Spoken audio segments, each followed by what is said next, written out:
The last topic of Unit 2 is ecological succession, and this is going to bring in lots of threads of other topics we've discussed throughout the entire semester so far.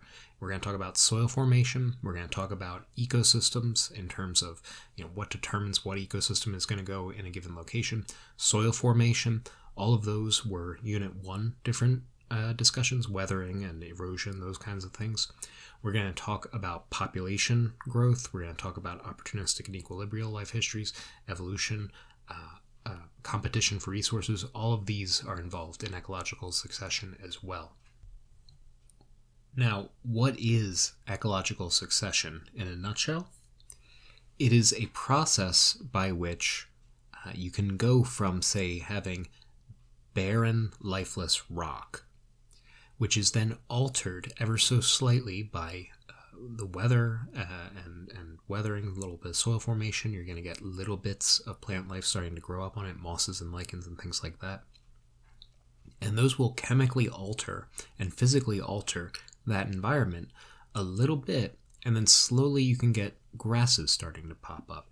And then as you get more and more soil building up, you can get maybe some shrubs starting to build up.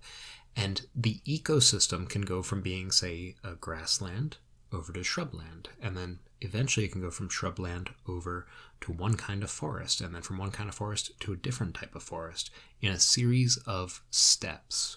That word succession, you've probably seen it used in a different context. When a king steps down from office, he can name a successor, right? The person who's going to be taking over for him. So in ecological succession, you should think about it as one ecosystem can take over for another ecosystem in that same area. It's a series of steps where every ecosystem in an area sets the stage for the next one to be able to take over. All ecosystems are at some stage of ecological succession. They're very dynamic.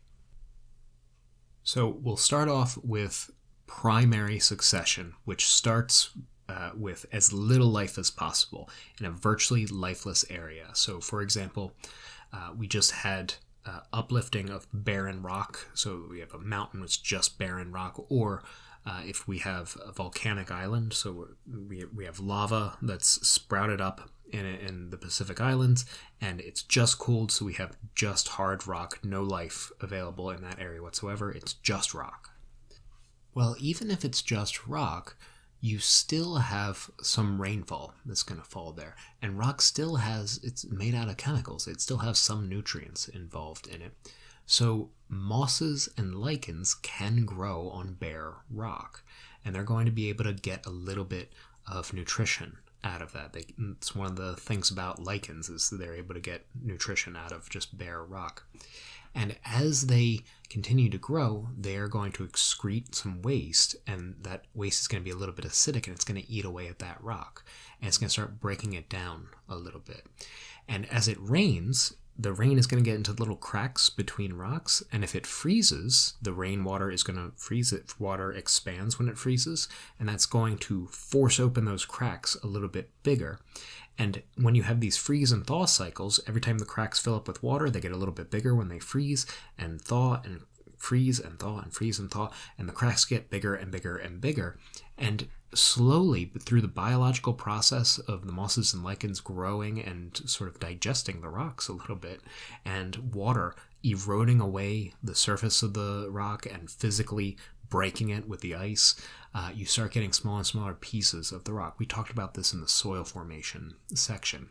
But as the mosses and lichens die, they start leaving behind their bodies, and you get this organic material, this nice, rich organic material where you can have a thin layer of soil start to build up. So you have small little bits of rock, right, those sand grains or silt grains, and you have all of this nutrient-rich organic material mixed up. So you have a thin layer of soil, and that can be enough to allow grasses to start to grow. Grasses can blow in grass seed from the wind, or visiting birds can come in and grass seeds can be on their feet, which is actually a pretty common way that small animals and seeds get distributed to ecosystems, is birds bring them on their feet or feathers.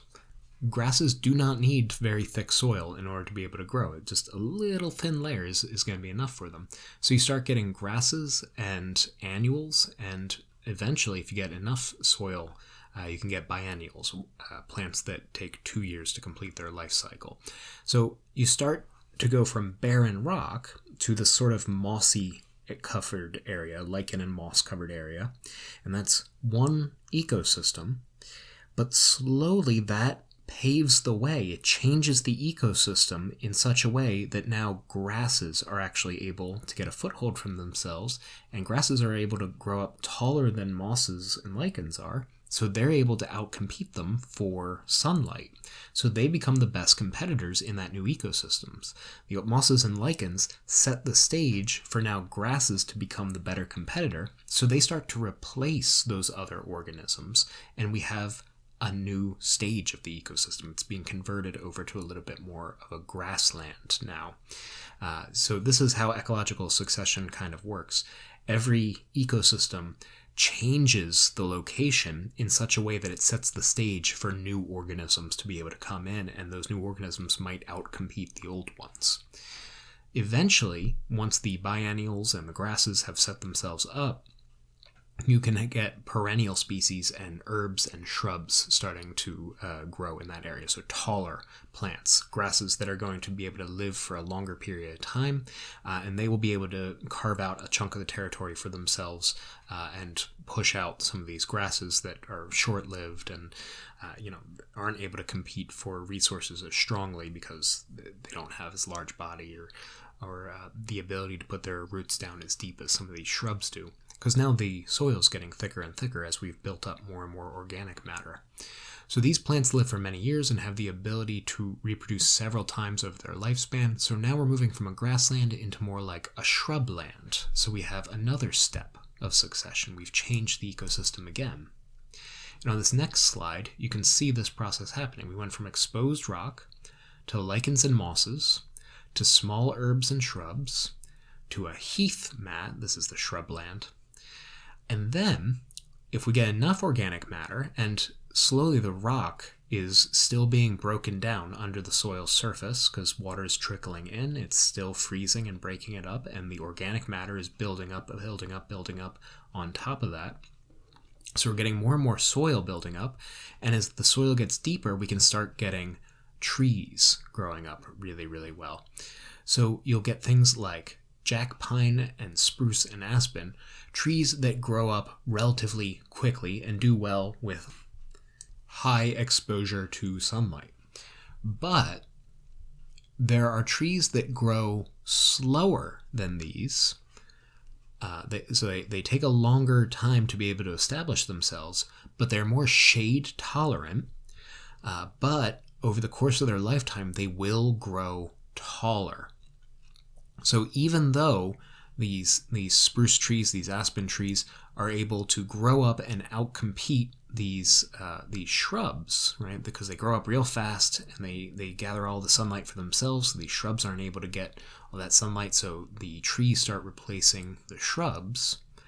These longer-lived, bigger trees that are a little bit more shade tolerant, actually, are able to survive under the leaves of these larger established trees, and over time they will grow taller and they will outcompete those first trees that come up, and we'll get a different forest community afterward, a forest community of balsam fir and paper birch and white spruce, and we just continue changing what the composition of plants is in this ecosystem over time. So this is ecological succession. And primary succession is when we start with lifeless, barren rock, and we move all the way up to what we call an apex ecosystem. If you remember back when we were taking a look at what ecosystem you would expect to show up in an area based on just two factors, its annual average temperature and its annual average rainfall, well, that assumes that location has already completed all of its steps of ecological succession. It's already reached its apex community.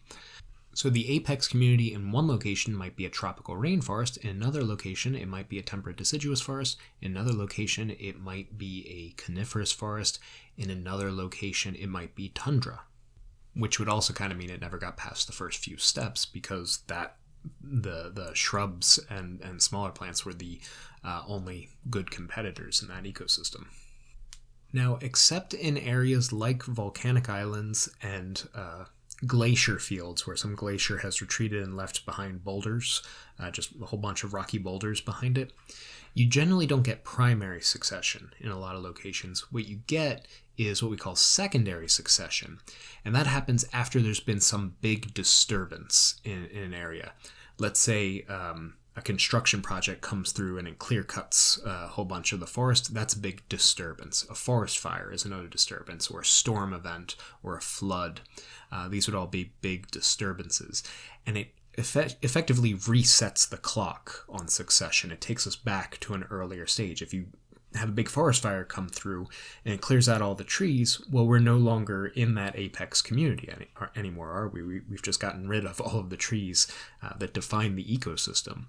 So what happens? Well, we've gone back to one of those earlier steps. So now all the opportunistic species, remember opportunistic species, they're going to be the first ones that pop up after a disturbance. They're going to reestablish themselves. Well, when a forest fire comes through, opportunistic species will sprout up. That's what opportunistic means. And because they have small bodies and they get to maturity quickly, they will get up there, they will spread their seed, and there will be lots and lots and lots of them. Possibly more of them than ever existed at any point previously, at any other point in ecological succession, because all of their competition was just wiped out, and now we have all this nice fertile soil available, all this sunlight available. These are conditions that they've never had before.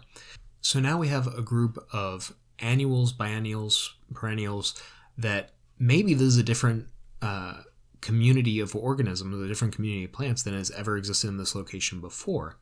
That might mean that as we then go to the next step of ecological succession, as we move up to the tree stage, right, and go further, well, if the community is different, maybe the apex community that we end on is going to be different now too.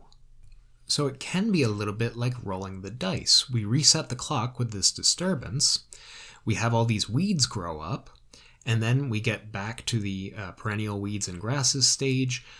Shrubs start establishing themselves again, and a lot of it's going to have to do with what seeds are already in the soil. And then we get a new kind of forest start to come in. Maybe some pines and some oaks and hickories start becoming established. Maybe they were a small portion of the forest before, but now they actually have a little bit more of an opportunity to compete.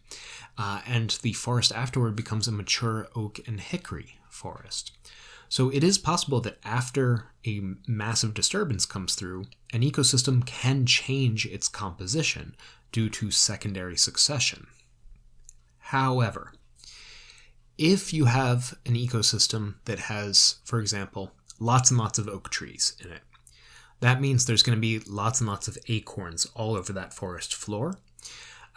Probably a lot of squirrels that are burying those acorns all over the place. The seed bank of the soil, the seeds that are in the soil, is going to have a large percentage of acorns. It's going to be ready to grow oak trees. So after a disturbance, you're going to mostly have oak trees sprouting up afterward.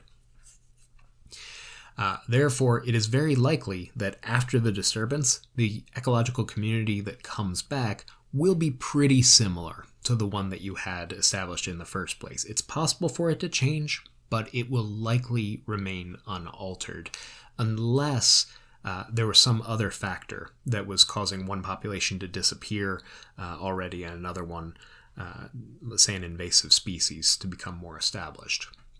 This brings us to another vocabulary word, inertia. Inertia, just if you use the term inertia, refers to the amount of kind of momentum that something has. Like if you're moving in a truck, you have a lot of inertia because you have a lot of mass. You're moving at a good speed, right? It takes a lot of energy to be able to stop that truck from moving. That's your inertia. Well, ecosystems have a kind of inertia. It's a metaphorical kind of inertia. That is, it's really hard to alter their trajectory. It's hard to alter the direction of succession once an ecosystem has already been established. So it's the ability of a living system to resist being disturbed or altered. If it's already an established oak hickory forest, after a disturbance, it probably will remain a mature oak hickory forest because that's the majority of what's there already. We also have this other vocabulary term on this slide called resistance, and that's the ability of a living system to bounce back and repair damage after being disturbed. And resistance is in ways related to the biodiversity of an ecosystem. If you have a very biodiverse ecosystem, even if there were some species in your ecosystem that were on the verge of extinction, and the forest fire came through and it was just the last nail in the coffin, it wiped them out. If you have a very biodiverse ecosystem, it helps ensure that even if a species is gone, other species can still fill in the niche left behind by that missing species. And that lends to the resistance of the ecosystem. As long as every job in the ecosystem can be addressed, it's going to have high resistance. So the forest fire can come through, even if the community is altered because we lost some species, it still is going to be able to repair and bounce back after that disturbance. Lower biodiversity afterward maybe, but it still has some fight left in it. Now, resistance doesn't require that one species goes extinct or anything like that. But this is just me repeating this idea that the more biodiverse an area is, the healthier it is, and the higher resistance it has is what we're going to add on to that now as well. So hopefully you can see how ecological succession combines lots of different elements of stuff we've been talking about.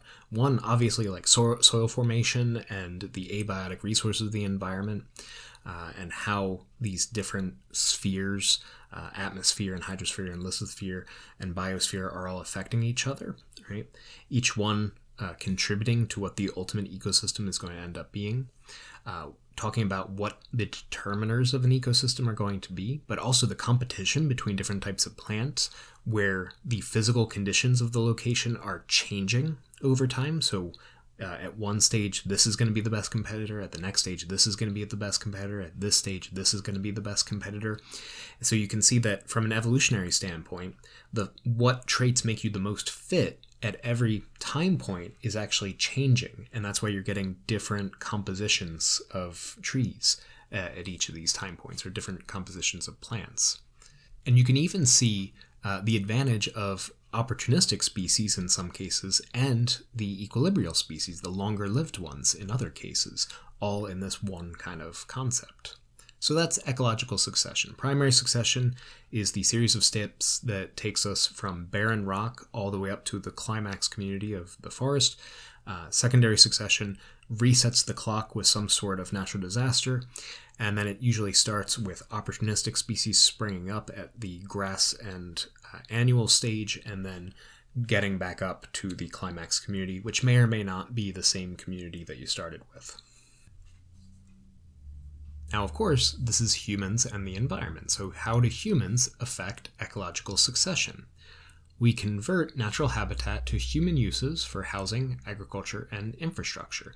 So we clear-cut forests quite frequently to build housing developments or to put in a farm, or we will take a section of a river and we'll build a dam there, and then everything behind the dam, which may have been a forested ecosystem or wetland ecosystem, will now become a lake, a giant reservoir behind that. So we just fundamentally will change what the physical criteria of a given space are to suit our needs.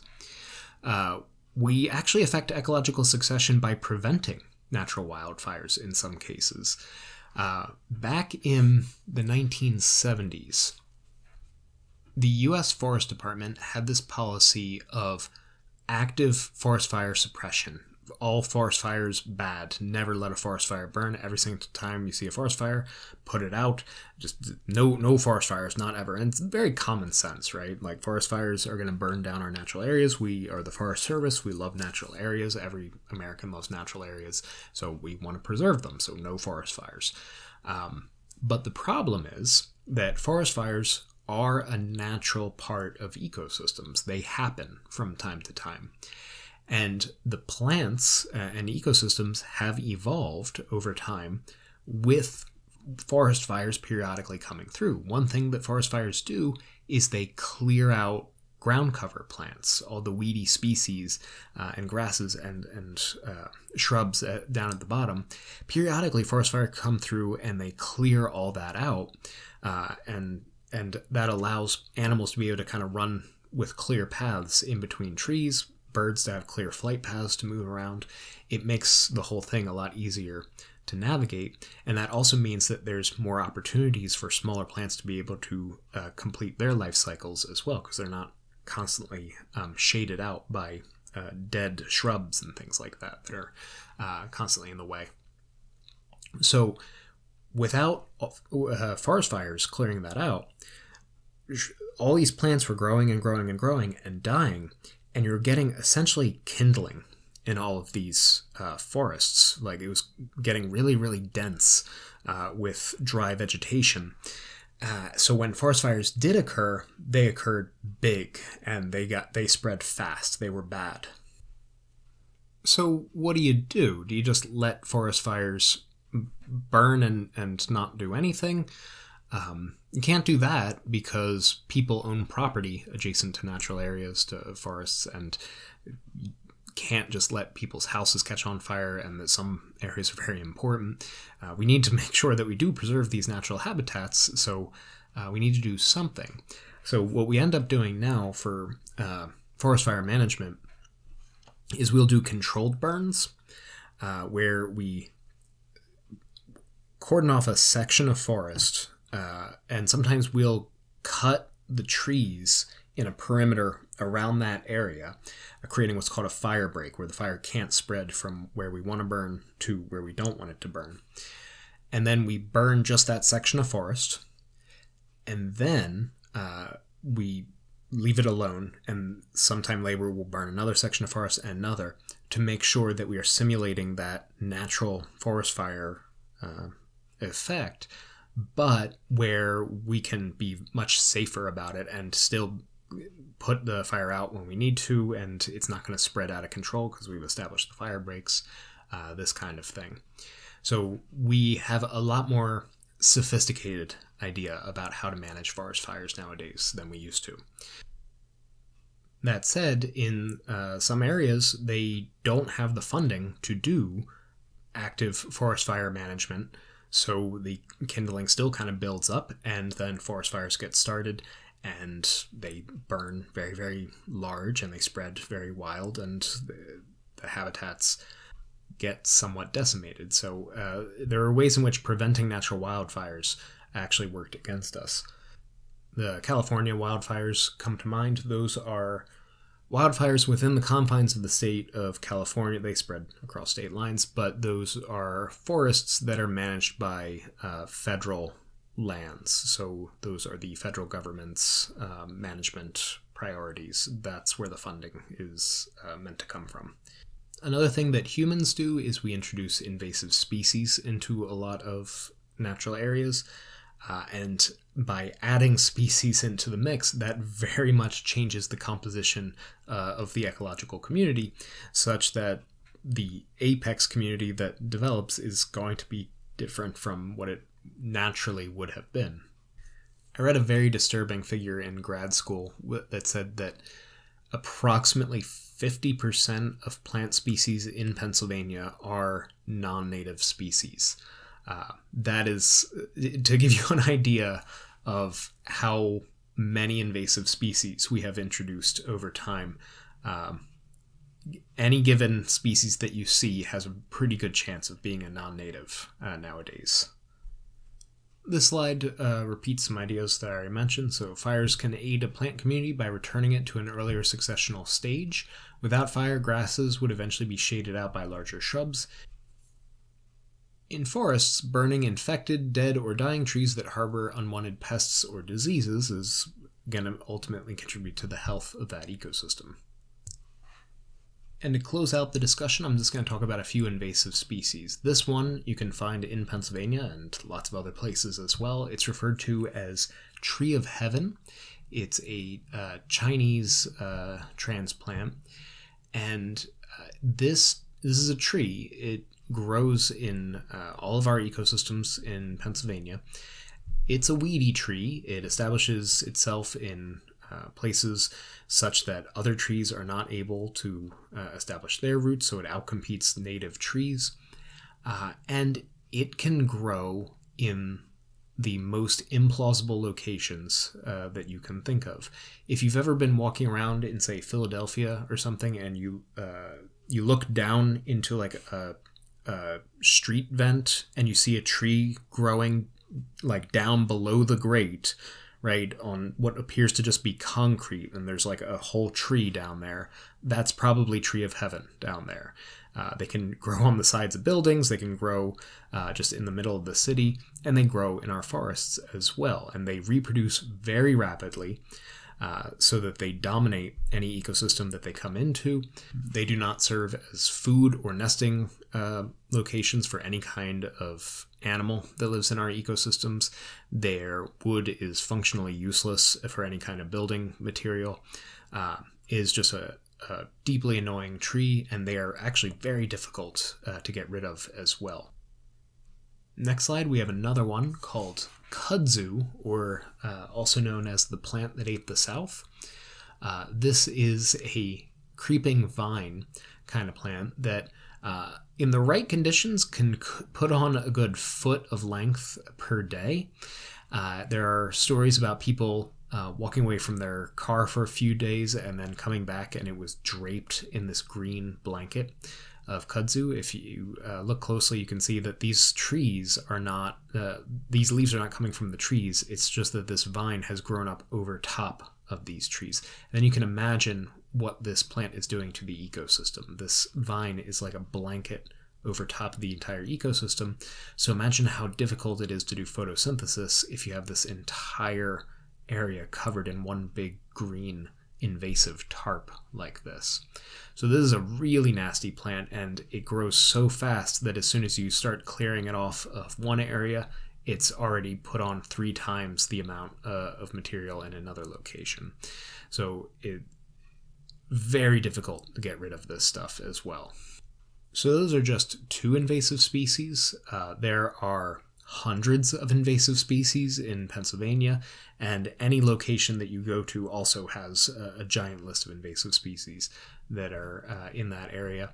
And you can imagine how with that many in every location, that it definitely changes what the competition landscape is like for every native plant in that location. So how do humans affect ecological succession? Well, we definitely change who the competitors are. That's one big way that we definitely affect things.